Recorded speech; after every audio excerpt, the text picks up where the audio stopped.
Bharatiya Janata party को लोकसभा चुनाव में उम्मीद से कहीं ज्यादा झटकों का सामना करना पड़ा।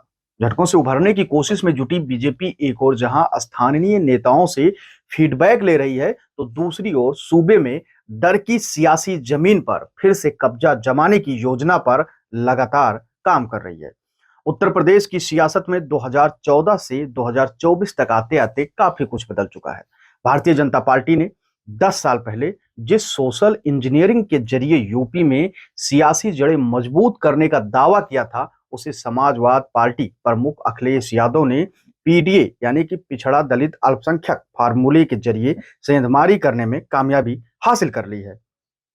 अब पीडीए फार्मूले को काउंटर करने के लिए मोदी सरकार में केंद्रीय मंत्री रहे कौशल किशोर डीपीए दलित पिछड़ा अगड़ा यात्रा निकालने जा रहे हैं।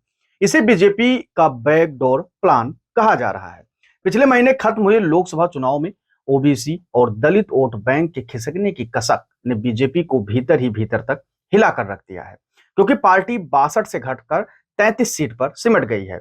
यूपी को लेकर बीजेपी लगातार राजनीतिक मंथन में जुटी हुई है और अपने खिसके सियासी जनाधार को दोबारा से लाने की प्लानिंग में है। बीजेपी के राष्ट्रीय महामंत्री संगठन बीएल संतोष ने पार्टी नेताओं को दलित और पिछड़े वर्ग के सजातीय मंत्रियों और पदाधिकारियों को अब इस वोट बैंक को वापस पार्टी की तरफ लाने का टास्क दिया है। बीएल संतोष ने पार्टी नेताओं से दलितों और ओबीसी के बीच संवाद और पेट बढ़ाने के निर्देश भी दिए हैं। दूसरी तरफ पूर्व केंद्रीय मंत्री और दलित चेहरा माने जाने वाले कौशल किशोर ने सपा के पीडीए के खिलाफ डीपीए के फार्मूला को गांव-गांव तक पहुंचाने का ऐलान किया है। अगले महीने 15 अगस्त के बाद सूबे में डीपीए यात्रा निकालने की कौशल किशोर ने हुंकार भरी है। उन्होंने लखनऊ में पारख महासंघ की तरफ से भारतीय संविधान है और रहेगा विषय पर आयोजित कार्यक्रम के दौरान डीपीए यात्रा निकालने का ऐलान किया।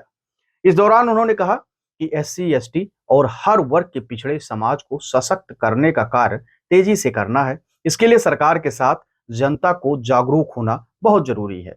इसके लिए डीपीए मतलब दलित पिछड़ा अगड़ा का संविधान है और संविधान रहेगा। यात्रा पूरे प्रदेश में निकलेगा। यात्रा के पहले चरण में लखनऊ, सीतापुर, बाराबंकी, हरदोई, उन्नाव और रायबरेली को शामिल किया गया है।